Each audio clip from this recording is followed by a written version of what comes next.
not random. This is not isolated. This is not just one more headline. It is part of a larger scheme, an intentional campaign to manufacture doubt, flood the zone, and then claim that the only solution is takeover.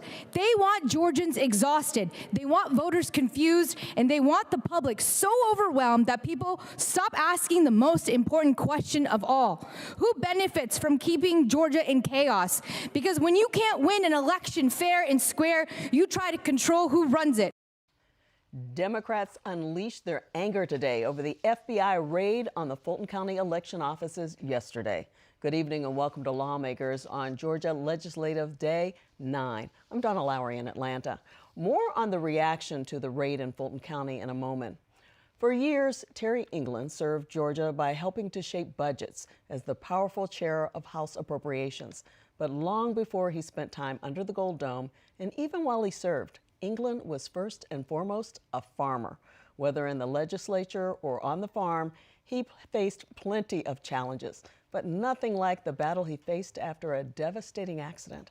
Tonight, we bring you his message of perseverance and hope, then talk with England and the producer of the story. First, as always, it's time to learn what happened at the Capitol today from correspondent Sarah Callis. Donna, today at the Capitol, lawmakers reacted to news out of Fulton County that the FBI had conducted a search warrant and seized hundreds of boxes of ballots from an elections warehouse. In an early morning press conference, Republican Senator Brian Strickland spoke about a new bill, SB 433, also called Rio's Law, that would create a special license plate to help law enforcement identify vehicles that have passengers on the autistic spectrum. These plates will not only continue our effort to create more acceptance for those living with autism and developmental disabilities, but they'll provide a resource for our law enforcement and entire first responder community to be more equipped when they encounter these individuals with conditions that aren't immediately identifiable on our roads. Strickland has a 6-year-old son with autism. In the Senate, the day started with a visit from U.S. Congressman Rich McCormick, who brought a message of conciliation. If you want to have influence, instead of trying to win an argument, win a friend. Anybody who gets on the internet knows that you don't see minds change because of somebody's great and eloquent argument on the internet. It doesn't happen. The more I try to convince you you're wrong, the less you'll believe me. But if I can convince you that I love you, which isn't a one-time investment, it's a multiple endeavor. If I can convince you that I love you, you might just believe what I have to say next. But the seizure of 2020 Fulton County election ballots by the FBI yesterday was first and foremost on the minds of Democrats this morning, and they had little conciliation to offer. The federal government seized 2020 Fulton County election ballots, not 2024, because that was an election that Donald Trump already won in Georgia. They weren't securing an election. They were revisiting the past to control the future. We still don't know where these ballots were taken. And even more disturbing, we don't know how this information will be used. What we do know, without dispute, is that this action was taken without the consent or knowledge of Georgia election officials. Secrecy is not law enforcement. Secrecy is intimidation. This is not about 2020. This is about 2026. This is about who controls what comes next. Because nearly 6 years after Georgia voters made their choice, some people are still trying to keep the state trapped in a permanent argument about the last election, so they can justify rewriting the rules for the next one. Republicans say that there are still many unanswered questions about the 2020 voter rolls of Fulton County, insisting that the numbers didn't add up then, don't add up now, and that the seizure was necessary. Ultimately, 84% of the votes of the eligibility that Somerville and Davis challenged were proven to have been invalid voters in the 2020 election. So let's stop this charade of the most perfect, most secure election in history. But more importantly, and I would agree with my colleagues on this, let's look forward to the future elections, and it's darn near past time for Fulton County to clean up their voter rolls. Meanwhile, in the House, lawmakers also had plenty to say about the ballot seizure. Democrats said the search was an overreach. This is a full-on attack on democracy. This kind of federal interference with the state election function is completely unprecedented. The Trump administration has been trying to get this information on Fulton voters through civil lawsuits. They have been trying to get this information through their pit bulls on the SEB, and they have been trying to get this information through their lackeys on the Fulton County Board of Elections. They kept losing, so they are bypassing the civil justice system with this highly questionable and likely statute of limitation barred criminal investigation. Y'all, it is 2026. It has been more than 5 years since Trump lost Georgia, a fact that has been verified time and time again. And let me speak directly to the voters of Georgia who need to understand the significance of this moment. Yesterday's raid on Fulton County is not about the 2020 election. It was never about the 2020 election. This is all about the 2026 election and beyond. Meanwhile, Republicans said to trust the judicial process. What we saw yesterday was the lawful execution of a lawfully obtained federal search warrant that was signed by a U.S. Magistrate Court judge. Members also gave final approval to Senate changes to a House resolution dealing with the State Water Council, which manages Georgia's rivers and waterways. The amendment includes reduce the number of governor appointments from 13 to 7, reduce the number of lieutenant governor appointments from 6 to 3, reduce the number of Speaker of the House appointments from 6 to 3, remove the alternate council members, increase the length of appointments from 3 years to 6 years. I'll say that again. Increase the length of appointments for 3 years to 6 years. Now we're doing it every 3 years. And so require each council to have at least one representative from each of the water and wastewater demand forecast sectors. And the House gave a shout out to Spelman College in Atlanta for Spelman Day. Today, we proudly recognize Spelman College, an institution that continues to push boundaries, open doors for women of African descent, and set the standard for academic excellence and community impact. The House also honored Doula Day today. Lawmakers will not return to the Capitol tomorrow, but they'll be back on Monday for Legislative Day 10. That's my Capitol Report. Donna? Thank you, Sarah. We often hear about farmers facing tough times in Georgia, mainly due to weather-related setbacks or the catastrophic effects of natural disasters on their crops. However, tonight we share a different story, one of perseverance from a farmer who fought back after experiencing a devastating accident. This farmer is well known under the Gold Dome. Terry England served as the longtime chair of the powerful House Appropriations Committee. He later became the chief of staff to the House Speaker. Above all, he's a Georgia farmer at heart. Here is the story from the Georgia Farm Bureau's Ray DeLesio.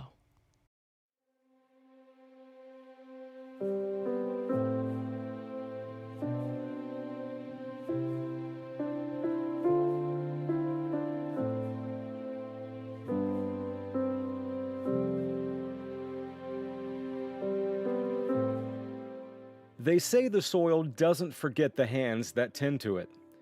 That here, in the stillness of morning and the rhythm of the fields, a person can find purpose.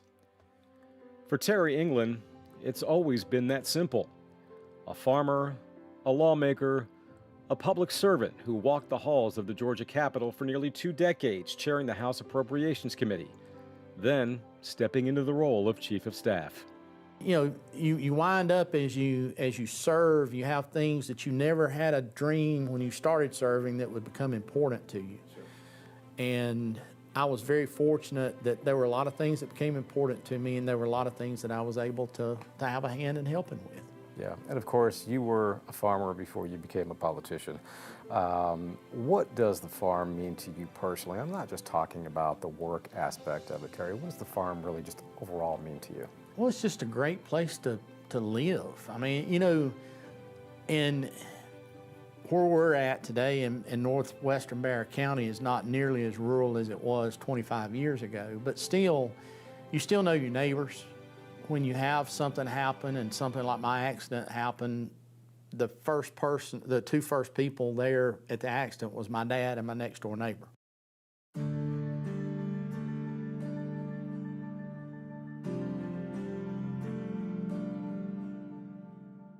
February 8th, 2025. It was supposed to be just another day, like countless mornings before it. But Terry's relentless work ethic, his deep love for the outdoors, collided with something no one saw coming. A routine task, a familiar piece of heavy machinery, and in the blink of an eye, everything changed. A freak accident, violent and unforgiving, left Terry fighting for his life with a devastating spinal cord injury that would alter his world forever. If you cut everything else out of this interview, the one thing that I want you to make sure is in the interview, if you're on a piece of equipment that's got a seatbelt, there's a reason that seatbelt is on there.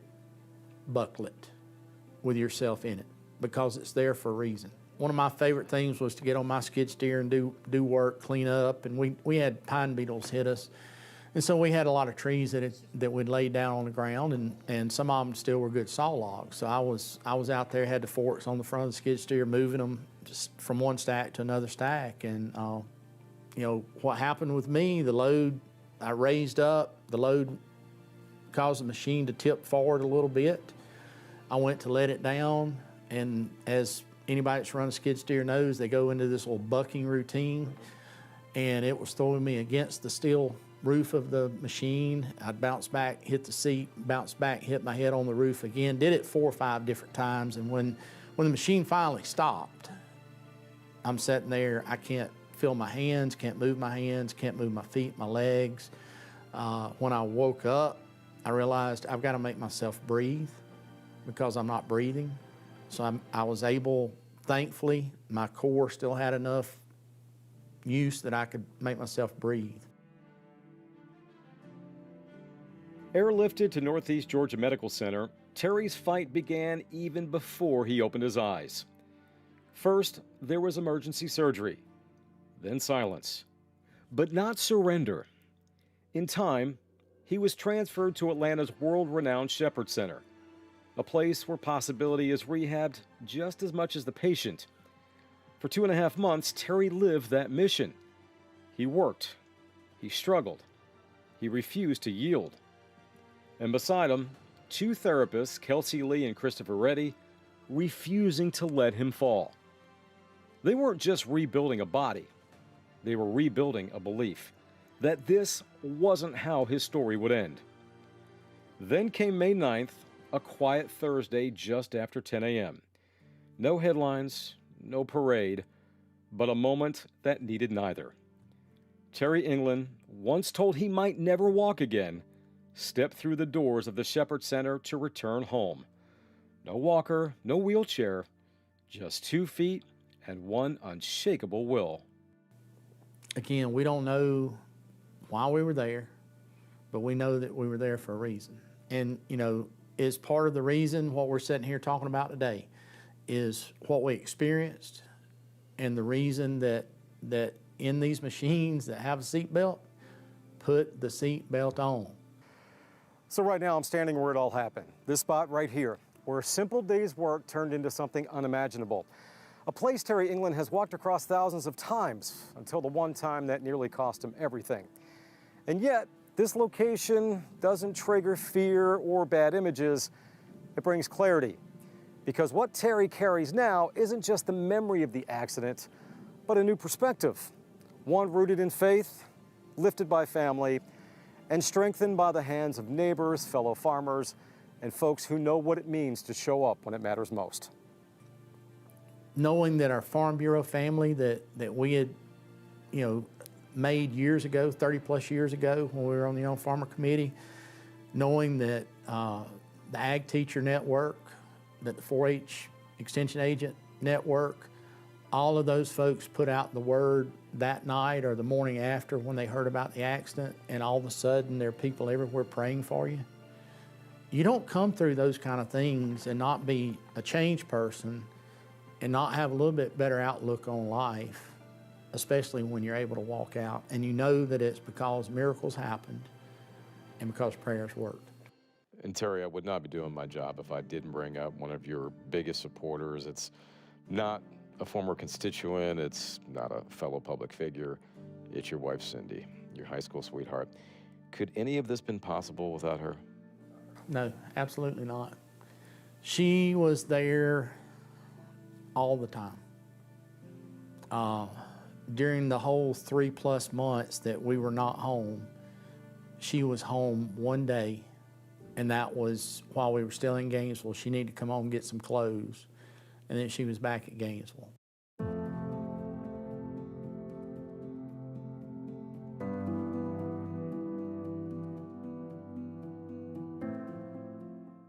Day by day, he's reclaiming movement, rebuilding strength.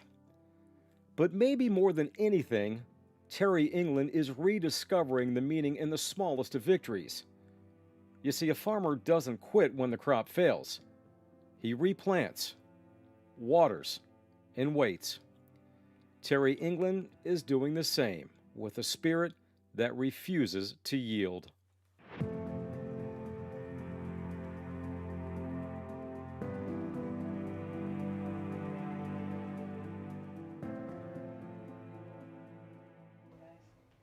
A beautiful story of optimism and strength.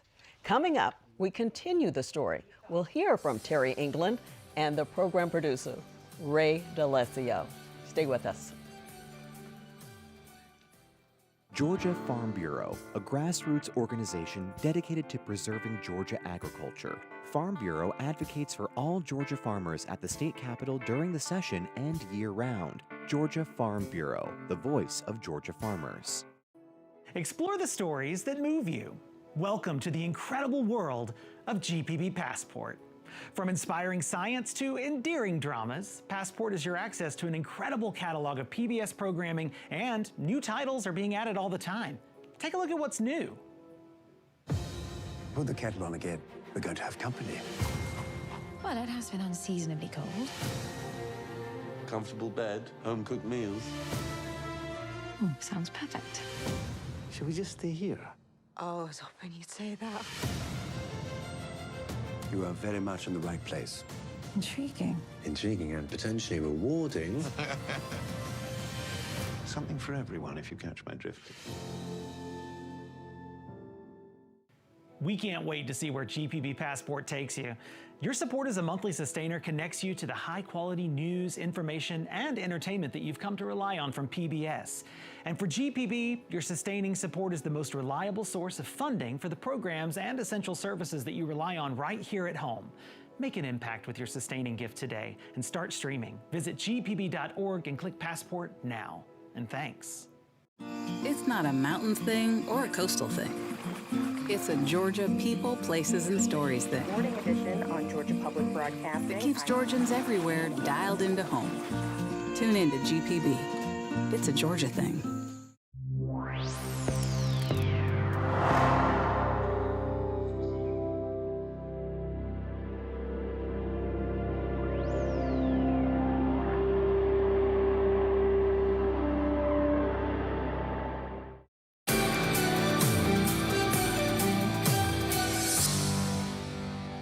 Welcome back to Lawmakers. I'm Donna Lowry. You watched the story, now let's learn more.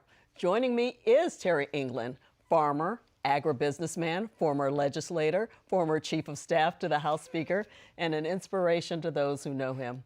Also on set is the person who brought us that beautiful piece of journalism, Ray DeLesio, senior producer and co-host of the Farm Monitor, which is associated with the Georgia Farm Bureau and Abraham Baldwin Agriculture College. Welcome to welcome back to Lawmakers for You, and welcome so much. Good to be here. Didn't know I'd ever be back. I know. So let's start with that. How are you doing? Doing good. Yeah. Doing So well. explain. Are no pain, nothing? Still some pain. Still some. I'm probably 85 to 90% on mobility and everything. Still have some challenges, but for the most part, as I've told everybody, the point I'm at today in healing, if the good Lord said that's all you're going to get, I'd be happy with it. Yeah. I've been very blessed, incredibly blessed. And, the support network, you mentioned Cindy a while ago, my dad, and, the incredible team at Shepherd, Chris and Kelsey that were in the picture there. and the physicians and surgeons at Northeast Georgia. They were great. And I mean, I tell them I'm actually in less back pain today than I was before the injury. No kidding. Seriously. Wow. So they did a wonderful job. They did. Yeah. They did. Well, we're going to get back to you about that. I want to talk to you about what led you to this story. You know, there's so many layers to this story, Donna, and really, and I had heard about Terry's accident, pretty much the next day after it happened, because Terry's a longtime supporter of Georgia Farm Bureau. He's a family member, really, because if you've been with Georgia Farm Bureau for a long time, you're part of that fraternity, you're part of that family. So when I heard about his accident, the first thing I said to myself was like, we need to keep an eye on this, monitor this. First of all, let's pray for him, and then once if everything once he's recovered, we definitely want to, get with him, talk to him about his recovery and things. And sure enough, when he was ready to tell the story, he reached out to us and, put his faith and trust in the Farm Monitor and everybody at Georgia Farm Bureau to do it. And again, like I said, there's just so many different layers. It's his recovery, the support staff that he had, the people that saved his life up in Gainesville, the people that saved his life at the Shepherd Center that, helped him get where he is now. So there was just so many different layers to this story, and it's really, as a journalist, it was a dream to actually, and a huge honor to really be a part of the story and actually to do the story. Yeah, and he's a good storyteller himself. He is. Like doing an interview with him is a good thing. It was. Yeah. It absolutely was, and we had talked about it earlier. Of course I knew of Terry, through all his involvement with agriculture and everything, but I had never met him before this story. And then the first 5 minutes that I was in his office there, it immediately hit me. Now I know why. Now I know why everybody loves Terry so much. And honestly, since then, him and I have forged this friendship. And when we talk on the phone now, it's like we've been friends for years and years. And he's an easy person to like. Yeah, that's absolutely true. I love that. Terry, you talked about it in the story a little bit, but talk about what feelings you experienced when you realized what happened. A little bit about coming to terms with it emotionally, even. It's very odd or unusual. It really never panicked. I knew I've really messed up. Not the first time I've messed up, but this time I really messed up. But didn't panic. As everything kind of set in the day after the surgery, it's what is the new normal going to be? How I don't want to leave Cindy, my wife, my dad, to have to deal with, figuring out what to do with all my stuff in the shop and with the place and all this sort of stuff. So you start thinking about that, but then Cindy kept saying, look, it's going to be good. It's going to be good. We're here for a reason. Everything's going to be fine. And she was bound and determined. We rolled into Shepherd and we walked out. And, it's just her mindset keeping me amped up all the time about it. The great folks there. Good Lord just gave me a peace and a comfort about it as well. And it just, I didn't know what it was going to be. Still don't know what it's fully going to be, but just knew everything was going to be okay in some way. And they always say your emotional state is a big part of that healing, and it sounds like yours was positive, and that helped a lot, it sounds well, we at Shepherd, we were placed on the adolescent floor. So why are you putting an old man on the floor with 18 to 25-year-olds? But we made friendships with a lot of the young folks that were there. And I would actually egg them on when we'd be playing games and stuff to try to get agility back. And I'm like, are you really going to let an old man beat you? Wow. And, just playing back and forth with them and just tried to, they're sitting there worried about what's going to happen for the rest of their lives. And I'm just trying to, we were both trying to be as positive as we could for them to let them know, look, there's a reason you're here. There's a reason all of us are here. We just got to figure out what it is. They needed somebody who was young at heart with them. I think that's what they did. I don't know. So Ray, lay out a little bit how you approach the story. I know there is one of the toughest aspects of telling a story is getting the buy-in. Right. And it sounds like you got that pretty early, and then figuring out how to tell a story where you don't have video of what happened, of course. And Donna, as a journalist, one of the biggest challenges when you approach a story is, okay, it's the basics, of who, what, where, when you approach stuff like this, the first thing that you ask yourself, okay, who is this going to affect? How is this going to affect them? What good could come out of the story? And I think, Terry made it so, he was adamant when I first met with him. And the first thing he had said to me, he had said, if you leave anything out of this story, and you heard it there, leave this in, people need to understand, do not, take anything for granted, buckle that seatbelt. Yep. And that was the first thing that so much can come out of this, that farm safety. That was one aspect. And again, I told you there were so many different layers to it. Do you approach it from the standpoint, okay, this, here's a person that nearly died. He's making his comeback. He's recovering. He had this huge, support staff. Farmers in general, of course, Georgia, agriculture is Georgia's, #1 industry. But really, and Terry will agree with this, it's a very small, tight-knit community. Chances are a farmer up north knows a farmer down south. And everybody knew who Terry was. So it was my job to make sure that I did it, justice to where some good could come out of this. Some people could, look at Terry and take inspiration from him, and they could also say to themselves the next time they get in that piece of farm equipment that, well, remember what happened with Terry England. It's time, to buckle this up. And you see why the man is sitting here right now is because his sheer determination, and that was the other aspect of it. A lot of people would have given up. They would have just said, I'm done, whatever happens, I'm not gonna walk again. And he walked out of that hospital, and that's because of that sheer determination and that mindset that he had in there. So, and again, there was just so many, we were sitting there talking earlier, it was like a dream story from a journalist standpoint because everything was there.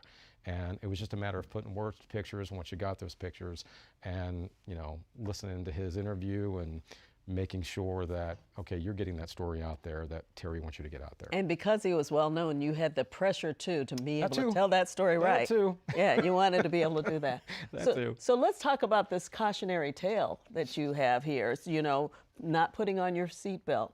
How often did you do it before the accident? Probably 50% of the time. Did you? I mean, I had a tractor I bought brand new in 1995. I had never buckled the seatbelt on. Every time I get on that tractor today, the seatbelt is on. The skid steer, because it does bounce around, and it is a very dangerous piece of equipment to operate just by its nature. About half the time I'd put it on, half the time I wouldn't, because you just think, well, I'll just hop in here and do this. And that, that's the other message to come out of it, is that half second you think you're saving, that accident happens in about that same length of time. But if you're fortunate enough to survive it, you're going to be recovering from it for the rest of your life. And so that's what I've been trying to tell people is, look, you're not saving any time. Just go on and take the 2 seconds literally to buckle and buckle. I love the fact that you said for any vehicle, you know, you've got to think about it. We get kind of lazy and maybe sit on the on that seatbelt, but it's so important. I've always had the habit of buckling up in a vehicle, just never think about it. It's natural habit, but in a piece of equipment, never have, but I do now. Yeah. Well, Ray, I know your job is to tell the stories of agriculture in the state, and I just want to say for those who want to watch Farm Bureau, it airs on Georgia Public Broadcasting Saturdays at 8 a.m. and Sundays at 6 a.m. And that's where you'll see Georgia Monitor and your stories and stories like this, right? Exactly, and that's the nice thing about it. You could, if you want to sleep in a little bit on Saturday, you can sleep in on Saturday and watch it at 8 o'clock. But as Terry will tell you, farmers, they don't ever sleep in, so they're up at 4:30, 5 They're up o'clock. early. So you have a lot of different viewing something to do. options. Yeah. Last word, maybe like 10 seconds. Something you want to say? Prayers work, and miracles still happen. Well, you're proof of that. Yes, ma'am. Yeah, I'm sure you're still praying. I am. Thanking God for this. A lot of people prayed for us. Yeah. Well, thank you so much for coming on the show, and thank you for doing Donna, the story. thank you. Appreciate it. That does it for Lawmakers Today. The General Assembly is off tomorrow. Join us on Monday for Day 10 as we discuss legislation on zero-based budgeting and data centers. Have a good evening.